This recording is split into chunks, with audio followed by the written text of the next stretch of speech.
is the Happy Scientist Podcast. Each episode is designed to make you more focused, more productive, and more satisfied in the lab.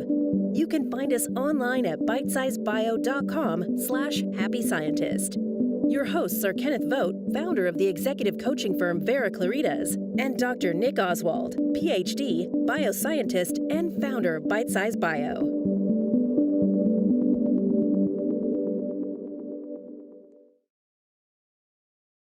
Hello and welcome to the Happy Scientist podcast from Bitesize Bio. If you want to become a happier, healthier and more productive scientist, you're in the right place. I'm Nick Oswald, the founder of bitesizebio.com, where we provide bioscience researchers with help for improving their technical skills, their soft skills and their well-being. And in this podcast, we will be focusing on the latter of these three areas. With me, the driving force of this podcast, it's Kenneth Vogt. I have worked with Ken now for over 7 years, with him as my business mentor and colleague, and I knew that his expertise could help a lot of researchers, and so we decided to start this podcast. In these sessions, we will hear mostly from Ken on principles that will help shape you for a happier and more successful career. And along the way, I'll pitch in with points from my personal experience as a scientist and from working with Ken. So, over to the man himself. Kenneth, how are things with you today? Doing great. So today we're going to dig in to the final three-part series, the third three-part series. This one is called How to Discover and Wield Your Charisma Factors. Now you may be looking at this and saying, I was kind of on board with the idea of human needs and mindsets. Yes, I could see how that'd be useful, but charisma in science, in the lab, really? Now, isn't charisma just for politicians and movie stars and rock stars? What does charisma have to do with me? Well, we're gonna talk about that. We're gonna make the case for it for you, and then we're gonna show you how to implement and how it's gonna really help you in your work, in your career, in the lab itself, but in the broader business of what you do too. So let's start off by a definition. What is charisma? Because it may seem like an almost indefinable term. It's some magical thing that some people seem to have and other people seem to not have, and it doesn't seem possible to learn it. Well, first, let's start with the dictionary. The dictionary defines charisma as compelling attractiveness or charm that can inspire devotion in others. Wow. Now that sounds like something that would be really important if you were running for office, or if you were trying to make it, big on the music scene, or in some other endeavors. But why here? Do I need to be attractive? Do I need to be charming? Do I need to be inspiring? Do I need devotion from other people? It's like, well, okay, you don't need any of that. That's true. You don't need any of it. However, if you have any of it, if you have more than one piece of that, if you have all of that, it can do amazing things for you. It'll help you to accomplish your objectives. You have a mission in your career, and it might be you have a mission right now. You got a task in front of you that you're working on in the lab, and it's truly important. Well, there's nothing that can be done in science today that can be done alone. You are not an island. You cannot be an island. There might have been a time 200 years ago when somebody could just be a scientist off by themselves. But anymore, the interconnectedness of what's necessary is gigantic. Just start with something as simple as your education. If you had to start from scratch and invent chemistry and invent biology, and how could you have ever got to where you are today? You're standing on the shoulders of giants, because without that, none of this would be possible. The advancement of science has happened because people work together. And if you want people to work with you and help you, and you need them to do so, you're going to need some charisma.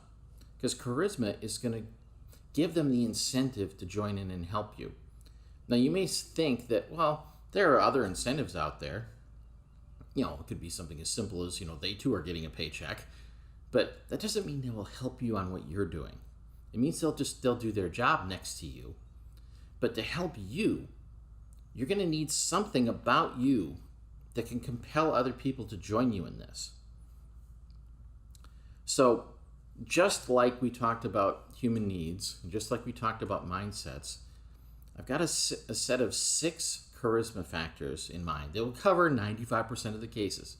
Again, it's a framework. It's not reality, but it's a method that works.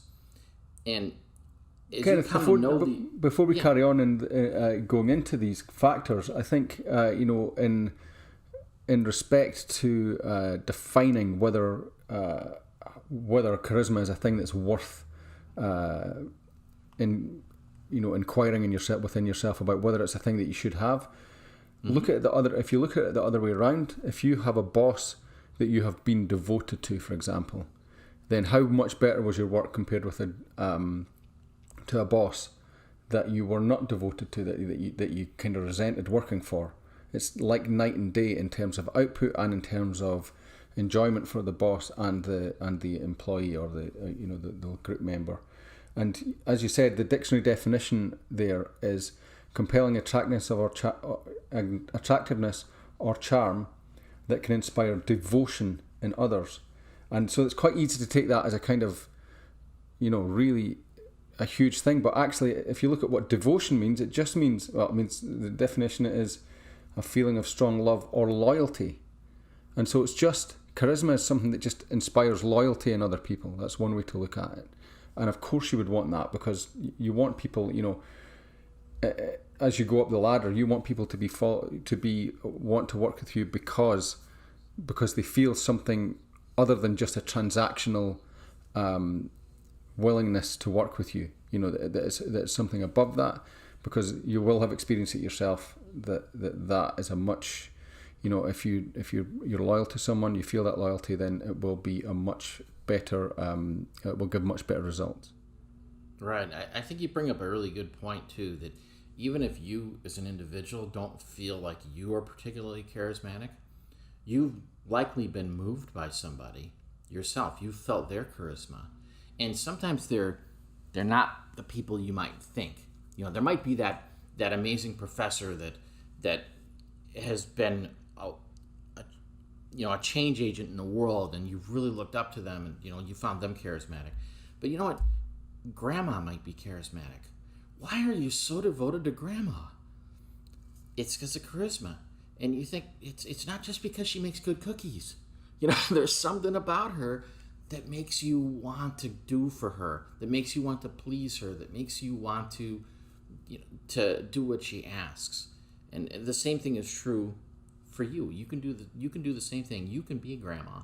Yeah, I think what you're about to touch on as well in this episode is that there is a commonly held definition of charisma, and that is not the full scope of what charisma is, or the possible ways to be charismatic. Exactly. And that's it. With right now charismatic you may have a notion. Yeah. Yeah, you may have a notion in mind for what charisma is, but here's the problem. Charisma is just a raw power. It has to be. You have to apply ethics to it. Because here's the thing. There are charismatic people out there that are downright evil. And what do they use charisma for? They use it for manipulation. Yeah, and that's what my own, before we talked about this initially, my own understanding of charisma was that it was something, to use the core mindsets we talked about previously, it's a very orange thing, perhaps, mm-hmm. or maybe even red, and it's someone who is charming to get something out of you. And I think that's a commonly held perception of what charisma is, that it's a bit edgy, it's a bit kind of double-edged sword, and it's about manipulative charm.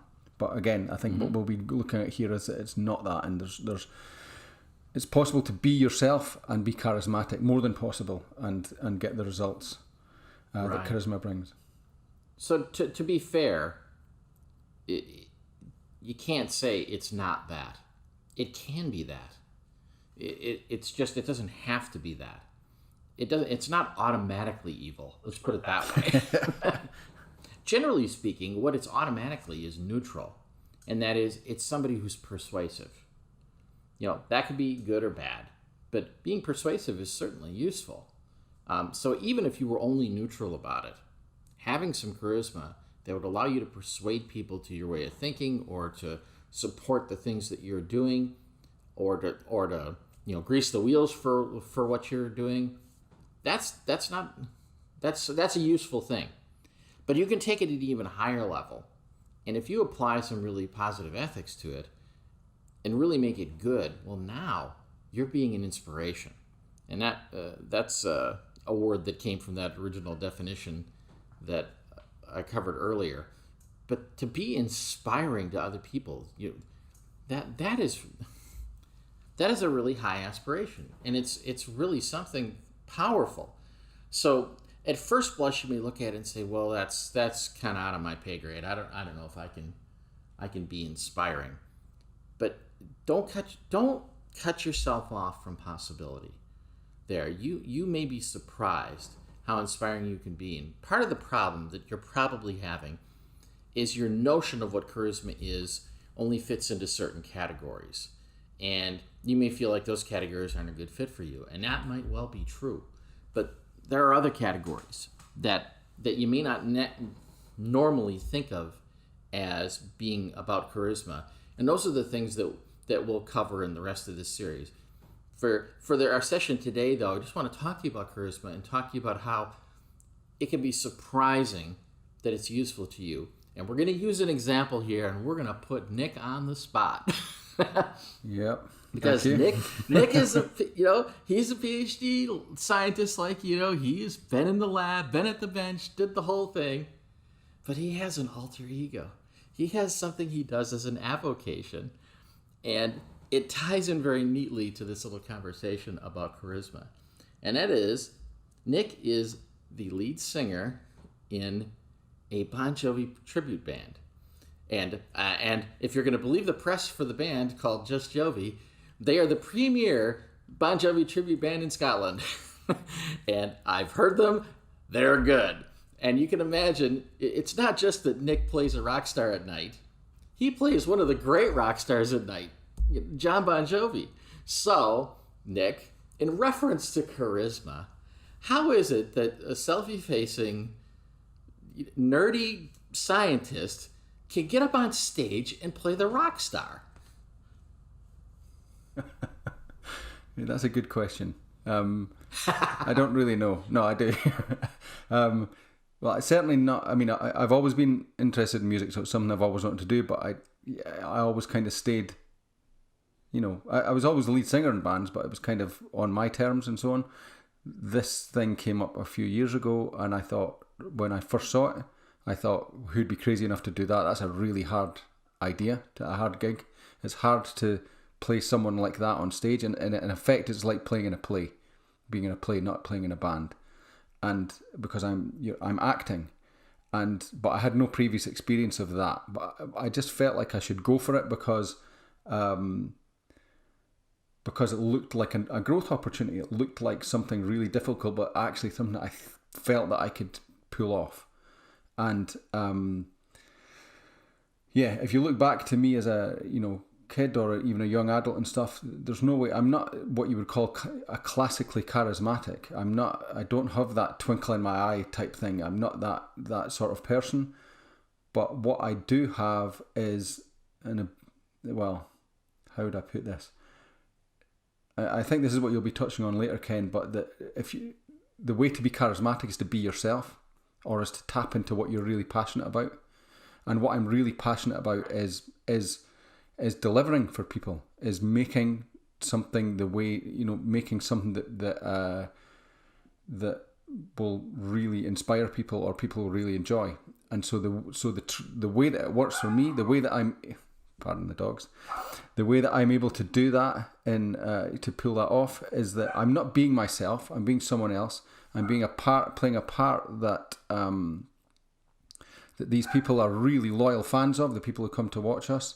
And if I can pour myself into that and be that person, then it works for them, and so that works for me. So, Nick, you uncovered a few things here, and I want to put some labels on them so people can see what it is that you brought to the table that allowed you to do this? Because at first blush, you're using an artifice, as it were, and saying that, I'm just play acting at this, and that's how you gave yourself permission to act charismatically, and anybody can do that. In any situation, you can look at this and say, okay, I'm going to channel somebody else that I know that's really, really persuasive and really inspiring. You can do that, but here are the factors you have to bring to do that. There are 3 things: presence, power, and warmth. So, when we talk about the idea of being present, what does that mean? It means you get right here, right now. That it seems like presence would be such a complicated thing, but it's just not. We're always off in our own little worlds, and we're always daydreaming about this, that, the other thing, and we're always thinking about what comes next.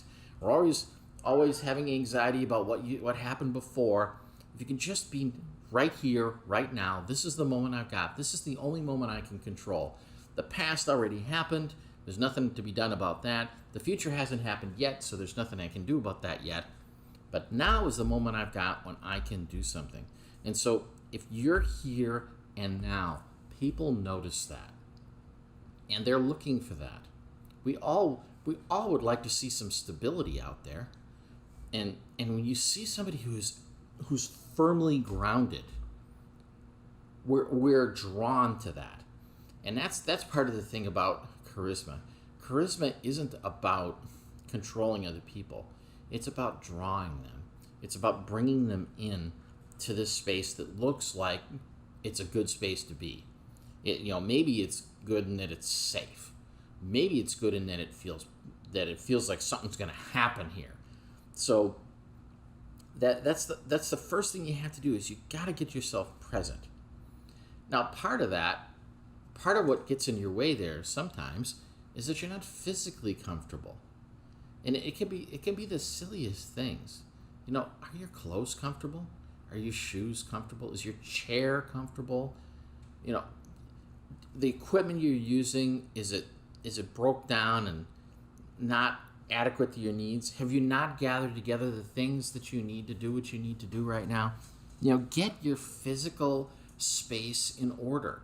Get anything that's impacting you, your physical self, in order, so that you don't have this distracting additional stress out there. So you're talking here about how people can be more present in themselves by just removing anything that's taking their focus away? Is that exactly? And sometimes we look at this and say, hey, I just don't care. I'm not a slave to fashion. I'm just not gonna waste any time on that. It's not important to me. Is that true? Or are you telling yourself a story that it's not important to you? Would you in fact feel more comfortable if you were wearing clothes that fit better, or a little more stylish, or a little more comfortable? Is it maybe worth spending an extra $20 on that pair of shoes to get shoes that actually feel good on your feet? Is it actually worth spending another $50 on that jacket because it just looks better on you? I'm not talking about moving toward vanity, but I am talking about we got to stop doing things to ourselves that we're making ourselves uncomfortable. Because when you're uncomfortable, you're going to radiate that to other people. But when you're comfortable, you'll also radiate that to other people, and people like to be comfortable. And so you will have a certain magnetic quality to you when you're more comfortable in your own skin. Now, obviously, you can only go so far with this. Now, I've seen videos of Nick's band, and yes, he does dress like he's there for a rock show, but he doesn't dress like he's in a hair band. He's not pushing it so far that it's unnatural for him. But I have seen him up there in a Superman t-shirt, and I think that's great. It's worth, actually, in that note, it's probably worth noting that what I've done because I've been doing this for 3 years or so now, and what I've used it as is an exercise to get more comfortable. keep pushing the boundary of what's comfortable, and so that I can stay focused. I'm not feeling so uncomfortable that I can't focus on the show, and so where I was 3 years ago, let's say the first show we did, I'm prepared to go much further now, and still feel comfortable and still feel focused than I was in the beginning. It's just that exercise of lifting that further and further. But also, I would say I'm far from feeling 100% comfortable on stage. I just kind of probably am better at. I'm just less uncomfortable, if you like. Right. Well, that really makes a good point there. That you don't have to be perfect at this. You don't have to be world class at it. You just got to be a little better than you've been. Just take it up a notch and go to the next level. And you'll find that after you go to the next level, well, then that'll feel normal and comfortable, and you'll be willing to go to the next level, and you'll be willing to go to the next level. It'll keep progressing for you. And there was a point, and I've known Nick through this whole process with this particular band, and I know what he was like when he first said, "I'm thinking of joining a band. Am I crazy?" and okay, we're doing it. Man, we suck. And then it was like, we got a show. I'm terrified. and it just kept going along. And now none of those things of the past seem ridiculous. They seem silly. But it was because he bothered to keep working on the charisma of his presence there in a band. And the same thing can be applied in anything you're doing. I promise you that what you need to do in the lab is small compared to what you need to do to get on stage and rock the house. So it's definitely within your grasp. It's something you can do.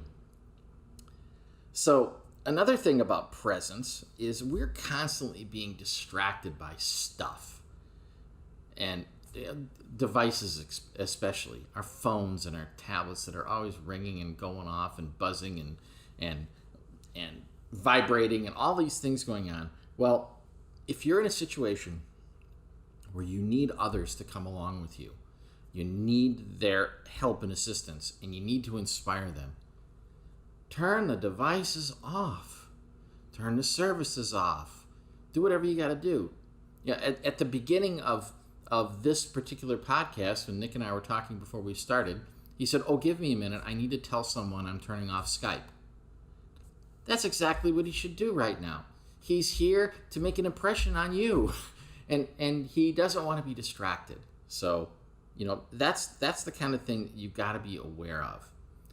And the excuse that we often use on this stuff is like, "Well, I can't be unavailable." Like, oh, yes, you can. You can be unavailable for this 5-minute conversation, this half-hour presentation, this 2-hour meeting. You can. The world is not going to end because you, so important you, were unavailable for 2 hours. You can do this. Yeah, I think it's a good point as well to make that it's not just about being.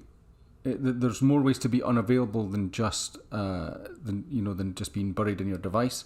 Because I know that during my PhD, for example, the currency and I think I've mentioned this before, but the kind of the way you showed in the place that I worked for my PhD, that you cared and that you were really diligent and you were committed, was that you worried all the time, right? Or at least that's how I interpret it. So that I was going home on a Friday afternoon, Friday evening, and I would still be worrying about whether this experiment was going to work, are things going well, am I good enough, all that stuff. And then one Friday I actually went to a yoga class with my wife, and she was she wanted to take me along, so I went along, and the woman said, "Okay, now relax and just forget everything." And my brain said, "Well, hang on, you can't forget everything, you've got all this stuff to worry about." And then I just realised what I was doing, and for that moment I had this little moment of insight of, hang on, I can just let that go. It's not my job to hold on to this all of the time. But by holding on to it all of the time, I was less available. And I'm not saying I've cracked it. I still do that to an extent now. But it's one of those things. You just keep working at it to get to become more and more available. Right. Sure, and the problem is we built up all these stories that we tell ourselves the story that that worrying evidences how much I care. Well, deconstruct that. It's like, is that actually the truth? Or is that just something that I've found convenient to believe? Yeah, or is worrying what's keeping me, motivated? It's keeping me from moving and stopping the wheels from falling off is another one, I think. Right. Yeah, and considering the world without worry, if I didn't worry, what would the world look like? What would happen then? Oftentimes it's because you've never considered that. So I can't consider that. No, it doesn't hurt to consider it. Maybe you think you can't do it, but first let's consider it. And you may find in your consideration that things are not the way you were presuming they were. So we've talked about a number of different ways that your presence can be impacted. Now let's talk about power.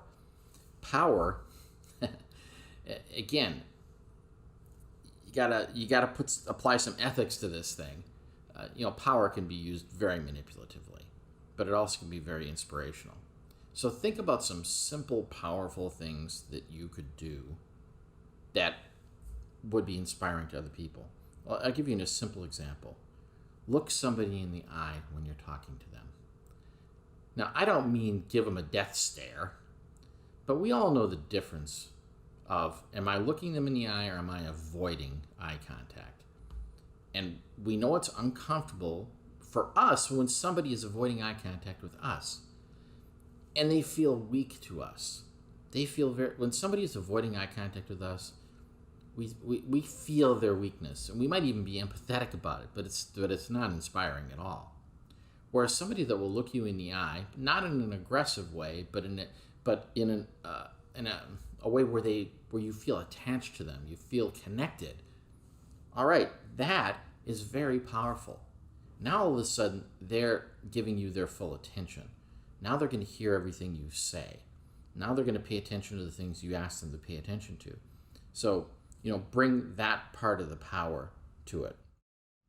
The flip side, go ahead, Nick. I was going to say, to go back to the band, how does that work in my band scenario? Is, again, all I've done here is I've put in some very simple things to appear powerful, and that is enough. And it's very simple things like paying attention to the way that I stand on the stage, and the way that if anyone makes eye contact with me, I will make eye contact with them. Not that I'm 100% confident about that, but that's what I chose to do. If anyone takes a photograph, I always look at the camera. If anyone's videoing, I always sing right to the camera, and it makes people feel like you're connecting with them, even though inside it doesn't make people feel like you're connecting them. It gives people something to connect to, even though inside you don't 100% feel that, if you know what I mean.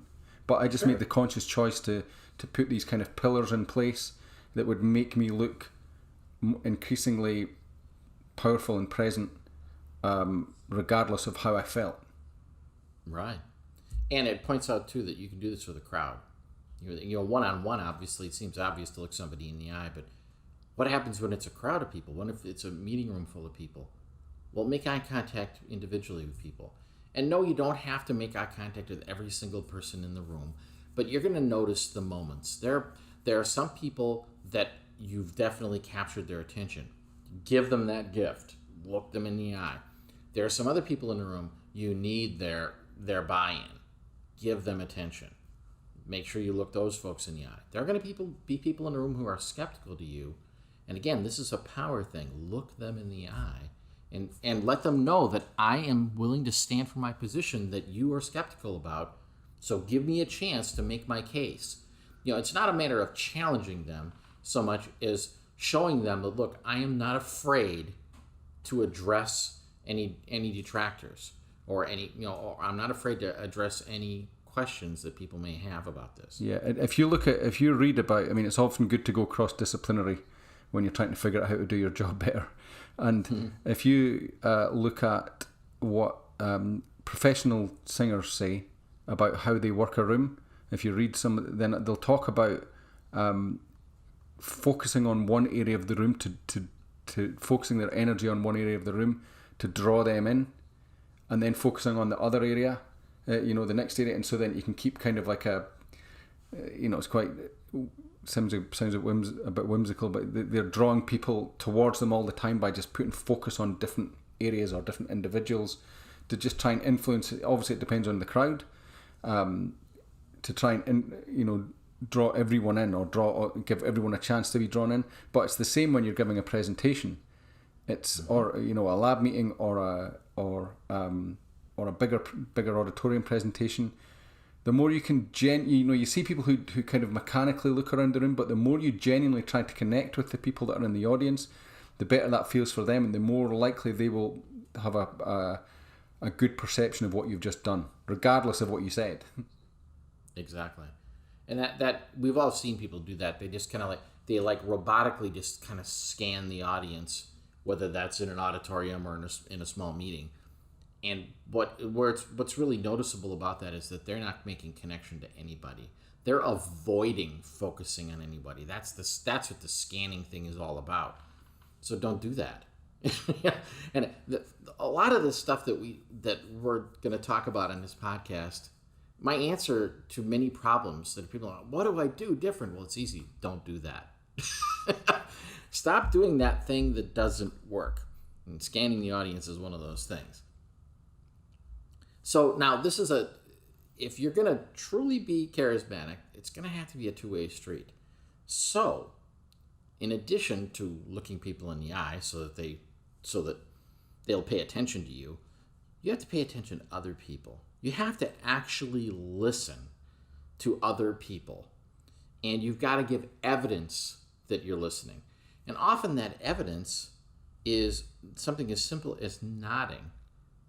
That you're acknowledging, I hear that you're saying something. It's not about agreement with what they're saying, because you may entirely disagree with what they're saying. But what's really important is that you're hearing it. And from the other person's standpoint, especially if they know they're saying something that is opposite of what you've said, acknowledging that I have heard you lodge your disagreement, or maybe even your disapproval, is really powerful.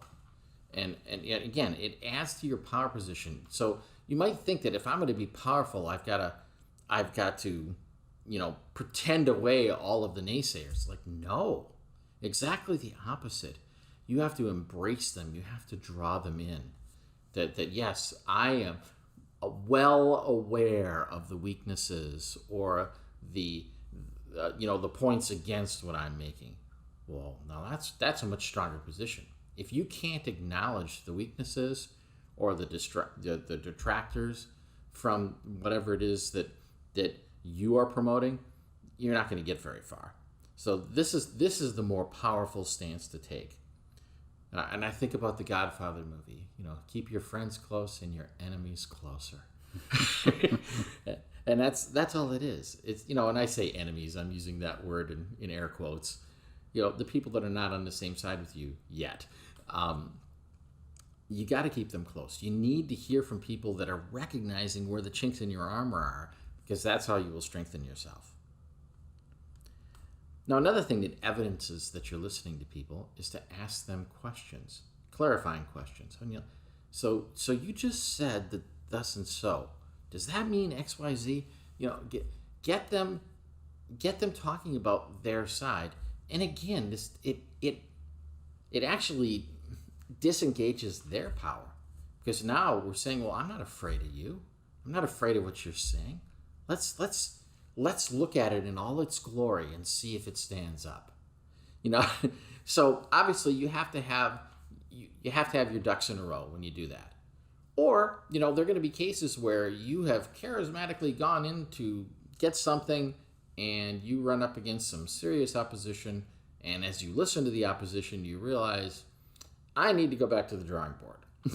So it's okay. Go back to the drawing board. Sometimes caution is the better part of valor. Now is not the time. So, but this is how you find out. And this is how you'll be able to come back in a stronger position later. So the third, now we mentioned presence, we've mentioned power. The third thing is warmth. warmth. And you think, man, what does warmth have to do in this technical setting of what I'm doing now? Well, it may not have anything to do with the topic itself, but it does have to do with the people. That is, there's still people having to do their jobs here, and in some cases, you're asking them to do a lot. Maybe you need a lot from that person or that group of people if your mission is going to be fulfilled. Well, you got to be warm with them. They got to feel some fellow feeling. They have to recognize in you that I understand this is a big ask, but it's worth it. And here's why it's worth it. And here's how we're all going to win. And here's why we care. That notion of caring and compassion and empathy that sound like they're so unnecessary in a scientific setting. Well, they are necessary because the scientific setting always has scientists, and scientists are always human beings. And human beings need that stuff. Yeah. And if you go back to the earlier example about, okay, so how do current or previous bosses that you've had or seen in operation, how do they stack up there? And in some cases, like in any profession, you can have bosses there that don't have compassion. And then so they don't care about so much about how how they set things up, how that affects the student. The classic joke about just working the PhD students hard, for example, and how much different would that be if it was done with compassion? It's not that a PhD isn't hard work, of course it is, but if you have empathy about the fact that it is, and don't just expect it to, don't just expect it because you say, as the boss, then that's a huge, it's a huge difference in the loyalty you would have from your PhD students, for example, and then it's a huge difference in the experience for both of you, for the student and the supervisor. Right. So you can imagine, you really, in your life, lots of charismatic people, and not just in the stereotypical places you'd expect to find them. You do know people in the lab and in the university and in the company that are charismatic. Some of them are so charismatic, you may look at that and say, to have them as a role model is almost to set too high a bar. But okay, fine. You have other people that are mildly charismatic or modestly charismatic. Watch those people. What are they doing that you don't do? What is it they're willing to do that you aren't? In some cases, it may be the simple thing is like what we were talking about earlier, being willing to listen to distractors. Or maybe it's they bother to set up what they say first, that they begin with praise, for instance, before they ask somebody to do something. And I don't just mean in a manipulative way. I mean they're legitimate praise. And you'll start to see that actually you've got plenty of examples of charisma being used all around you all the time. So this is your opportunity to say, you know what, I'm going to join that crowd. And I would recommend that you do it with good ethics. I think you get better results that way. And that's not to say that there aren't people that aren't evil geniuses. It's true. But is that what you want to be remembered as? Or would you rather just be remembered as a genius? And without charisma, it's a little hard. No one knows. No one knows about your genius if you're not being charismatic about it. So it's something that's worth reaching into. So, just as we've talked about some other things in the past, where we had six things you could use, there are 6 charisma factors, and we're going to dig into them in the next 2 sessions. We'll cover 3 of them in each session. And I promise you that some of them will be ones that you would have never thought of as charisma. And you may be shocked to think, oh, I've got that already. So I'm just going to point it out to you so you can use it. And we'll also talk about, well, how can you make them better? Here's a factor. Is there a way for me to amp up my ability with that factor? So just some things that you can bring to it. Yeah, I remember the first time you introduced these to me, and you pointed out what my main way to express charisma was, and I remember thinking, well, that's great because that's easy, because that's me, and it doesn't feel like you're asking me to do something that, or you're saying that I would need to project charisma. I would need to do something that's not natural to me, which was quite a relief. Yeah. Well, that's it. You're going to hear some things here that are going to be real natural for you. Some of you are going to hear a bunch. You're going to go, I can do that and that and that and that. And that's great. For others, there'll be one that stands out for you, and it's enough. So, So, Nick, you have something in mind here, maybe be a good wrap up there for just some bullet points that people can implement? Well, I mean, it's quite a kind of cliche, I suppose, to say that the best way to be charismatic and to influence people is to be yourself. I guess that, is to increase your presence, power and warmth by being yourself. And I guess that what we'll be talking about in the next 2 episodes is exactly how to do that, is what switches can you use there, or what can you turn up that you're already doing that will allow you to project those things while still being yourself. And I think you'll be amazed at the results you get from it. Cool. So until the next time, I think we'll leave it at that.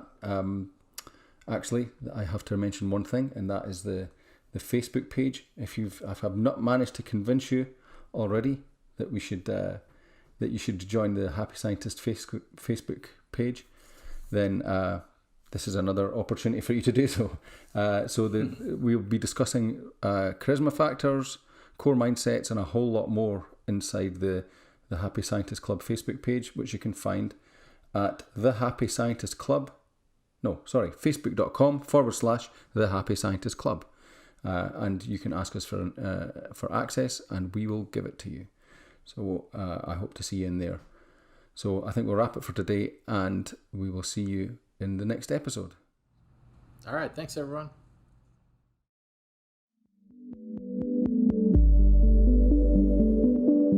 The Happy Scientist is brought to you by Bitesize Bio, your mentor in the lab. Bitesize Bio features thousands of articles and webinars contributed by hundreds of PhD scientists and scientific companies who freely offer their hard-won wisdom and solutions to the Bitesize Bio community.